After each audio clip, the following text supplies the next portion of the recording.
नमस्कार, आप लोगों का स्वागत है मेरे YouTube station Smita Sharma journalist पर। रायबरेली में मौजूद हूँ मैं। चुनावी इस यात्रा के दौरान अलग अलग राज्यों से आप तक कुछ खबरें पहुँचाने की कोशिश की है और ये वो प्रेस्टीज बैटल है जिस पर सबकी निगाहें बनी हुई हैं। रायबरेली जो 1999 से लगातार कांग्रेस का गढ़ रहा है, कैप्टन सतीश शर्मा यहाँ पर जीत कर आए थे। 2004 में सोनिया गांधी को यहाँ पर जीत दर्ज हुई थी। उसके बाद से उनका जो जीत का मार्जिन है वो बढ़ता रहा। 2019 में हालांकि इसमें थोड़ी सी गिरावट दर्ज हुई और उनके सामने थे दिनेश प्रताप सिंह जो लगभग 4 लाख से कुछ कम वोट हासिल कर सके थे। इस दफ़ा दिनेश प्रताप सिंह वापस से मैदान में हैं और रायबरेली की सीट बेहद दिलचस्प है क्योंकि यहाँ से लड़ रहे हैं चुनाव खुद राहुल गांधी।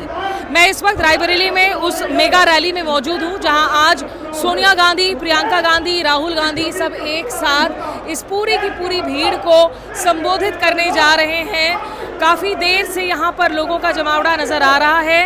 रायबरेली के नब्ज़ को टटोलते हैं, आइए कुछ लोगों से बातें करते हैं। आप यहीं के रहने वाले हैं? मैडम, मैं रायबरेली जिले का सवा एक कार्यकर्ता सिपाही के रूप में इस मैदान में आया हूं। आपको लग रहा है कि राहुल गांधी आराम से जीतेंगे या फिर कांटे की टक्कर है? आराम से नहीं मैडम, यहाँ कम से कम 5 लाख पार से यहाँ भारी से मतों से जीतने जा रहे हैं और राहुल गांधी जीतने नहीं जा रहे हैं, देश के प्रधानमंत्री बनने जा रहे हैं। मैडम 2019 में दिनेश प्रताप सिंह को लगभग 4 लाख से कुछ कम वोट हासिल हुए थे, तो इस बार आपको क्यों लग रहा है 5 लाख वोटों से जीत जाएंगे राहुल गांधी? इस बार जो है जनता की ये पुकार बोल रही है। जनता इतना त्रस्त हो चुकी है, किसान इतना रो रहा है कि जो किसान है रात में लाठी डंडा ले करके अपने खेत की स्वयं के रूप में वो अपने खेत बचा रहा है और बच्चे उसी कड़ी मेहनत से उसके बच्चे पल रहे हैं। बहुत इस जो बीजेपी के आपको लग रहा है बीजेपी के शासन में जो है किसानों की हालत और ख़राब हुई है? देखिए यहाँ कुछ पोस्टर्स हैं, ये मोहब्बत का भाईचारा है, सियासत खेल रहे हैं सारे धर्म के नाम पर।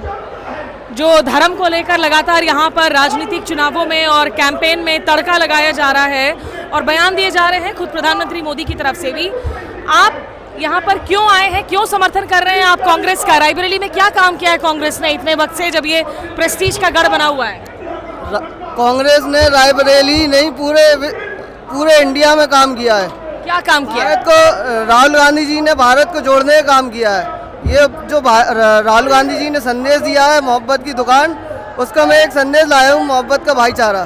आपको क्यों लग रहा है कि वो जोड़ रहे हैं? क्या दूसरी पार्टियां बीजेपी तोड़ रही है देश? जी बिल्कुल जोड़ रहे हैं। हिंदू मुस्लिम के नाम पे हम लोग को अलग कर रही है, नफरतें पैदा कर रही है दिलों में। और जो राहुल गांधी जी हम लोग को जोड़ रहे हैं, सबको एक साथ लेकर चल रहे हैं। राहुल गांधी जी का संदेश है हिंदू मुस्लिम सिख ईसाई आपस में सब भाई भाई। आप क्या करते हैं, क्या नाम है आपका? मैं सर मैडम पढ़ता हूँ, स्टूडेंट हूँ, अंसार अहमद नाम है मेरा। तो आपको नौकरी वगैरह मिल रही है? अभी कौन से ईयर में है? अभी मैंने ग्रेजुएशन पास किया है, BA पास किया है मैंने। तो नौकरी मिल गई है आपको? अभी नहीं मिली है। सरकार में नौकरी इस सरकार में कोई रोजगार ही नहीं है। एक मिनट आपसे इस सरकार में मैडम कोई रोजगार नहीं है। माननीय प्रधानमंत्री जी मोदी जी कहते हैं, स्वयं वो खुद 75 वर्ष के हो चुके हैं, वो कहते हैं 5 साल के लिए एक बार और मौका दो। 10 साल जनता ने मौका दे दिया, अब वो खुद फिर कहते हैं 5 साल और मौका दो। और जिसपे अरे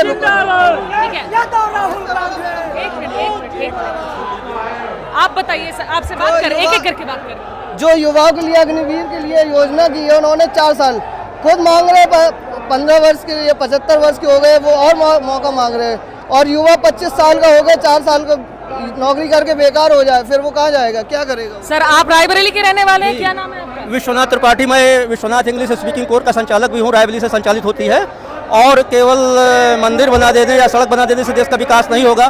तमाम सारी भर्तियां आती हैं और उसका पैसा हथिया लिया जाता है, बच्चे बेरोजगार होकर के घूमते हैं। ये सरकार में ये देखा गया है। और रायबरेली का जुड़ाव क्यों है गांधी परिवार के साथ में? क्योंकि पिछले 5 सालों में सोनिया गांधी शायद मुश्किल से 2 बार आई होंगी यहाँ रायबरेली में, यहाँ की सांसद हैं। क्या वो खलती नहीं है बात? आप किसी के आने जाने से कुछ नहीं होता है, विकास से होता है। सोनिया गांधी ही नहीं, इंदिरा गांधी ने भी रायबरेली का विकास किया है। जिस प्रांगण में आप खड़ी हैं इसका विकास, ITI फैक्ट्री का विकास इंदिरा जी ने किया है, उनके द्वारा खुलवाया गया है। यहाँ का रेलवे स्टेशन इंदिरा गांधी के द्वारा बनवाया गया है। माननीय सोनिया गांधी ने उसके पश्चात एम्स बनवाया। रेयान पब्लिक स्कूल बनवाया, तो क्या विकास के ये सब मानदंड नहीं है? ऐसी परिस्थिति में एक जुड़ाव जो बहुत पहले से चल रहा है वो अद्यतन बरकरार है। सर आप बताइए, ये आमतौर पर रायबरेली और अमेठी 2 सीटों की बात करते हैं हम वीवीआईपी सीटों के तौर पर।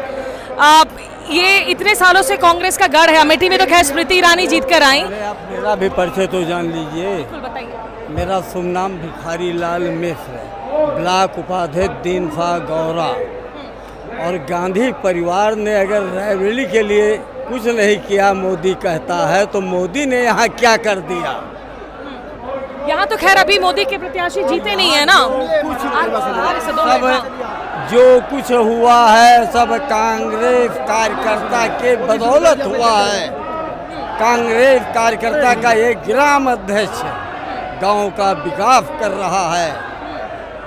मोदी ने क्या किया है ये मुझे बता दें। अच्छा, तो आपको लग रहा है कि यहाँ अगर मोदी के प्रत्याशी जीत कर आते हैं दिनेश प्रताप सिंह, वो काम नहीं करेंगे? ये तो पहले कांग्रेस का कह रहा है कि हमार पहली महतारी, अब दूसरी महतारी हम कांग्रेस का मानित है, तो कांग्रेस का मान के सब काम खत्म कर दे का विश्वासघात इतना बड़ा करे चाहिए।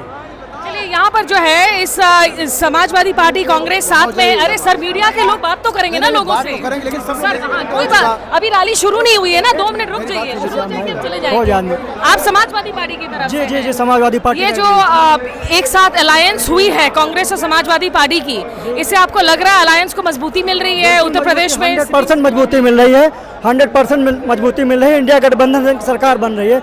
माननीय राहुल गांधी जी यहाँ 7 लाख के आसपास वोट पाएंगे, 5 लाख से विजयी होंगे। जिससे 4.5 लाख वोट समाजवादी पार्टी का विधानसभा में मिला था और 1.5 लाख वोट कांग्रेस पार्टी विधानसभा में वोट मिला। लेकिन उत्तर प्रदेश में तो आप जिसको देखें वो कहते हैं कि योगी जी बड़े पॉपुलर हैं, Yogi ji law and order पर बहुत काम कर रहे हैं, कानून व्यवस्था सुधार रहे हैं। नहीं, Yogi ji law and order कोई काम नहीं कर रहे हैं। योगी जी अगर लॉ एंड ऑर्डर पर काम कर रहे होते तो बुलडोजर नहीं चल रहा होता। हर जगह बुलडोजर चला रहे हैं। जो अपने बीजेपी के हैं उनके घर पे तो बुलडोजर नहीं चलता है। लॉ एंड ऑर्डर के तहत कहाँ काम करे, कहाँ लिखा है लॉ एंड ऑर्डर के अंदर कि बुलडोजर चलेगा? विकास तो इतना किया है कि इनको इस बार टाटा बाय बाय कर दिया जाएगा। इतना विकास किया इन्होंने, किसानों के रास्तों में कीले फैलाई, कितना विकास किया। ये महिलाओं को नंगा घुमाया गया, कितना विकास हुआ। 20,000 करोड़ जो गंगा सफाई के लिए सारा गबन कर गया, कितना विकास किया। मजदूरों को घर से पलायन करना पड़ा, कितना विकास हुआ। हर पेपर भरने के बाद पेपर लीक हो जाता है युवाओं के लिए, कितना विकास हुआ। इतना विकास की आंखें भर आती हैं। इस बार भारत की जनता, जो भी उत्तर प्रदेश की जनता है, इन्हें टाटा बाय बाय करने पर मजबूर है। अगर यही विकास है तो ऐसा विकास हमें नहीं चाहिए उत्तर प्रदेश में। आपका नाम क्या? आप भी रायबरेली से हैं? हाँ जी बिल्कुल, मैं पूनम पांडे। और चलिए, यहाँ लोगों की जो है हम भावनाओं को आप लोगों तक पहुँचा रहे हैं। इंतज़ार है यहाँ की कब आखिर पहुँचते हैं ये तमाम नेता, स्टेज पर आते हैं। हुजूम देख रहे हैं, पुलिस वाले हमें कह रहे हैं कि हम कॉरिडोर से भी बातचीत ना करें, बिल्कुल ही जो है स्टेज के करीब हमें जाने की कोशिश कर रहे हैं। लेकिन कुछ लोगों से हम बातचीत आगे भी करेंगे। फिलहाल देखिए, कुछ तस्वीरें आपको दिखाने की कोशिश करती हूँ। ये जो तमाम भीड़ है यहाँ पसीने से तर है, गर्मी का मौसम है निश्चित रूप से, और आगे भी जो है इस तरह के रिपोर्ट्स आप तक पहुँचाएंगे। फिलहाल मेरे साथ जुड़ने के लिए बहुत शुक्रिया, नमस्कार।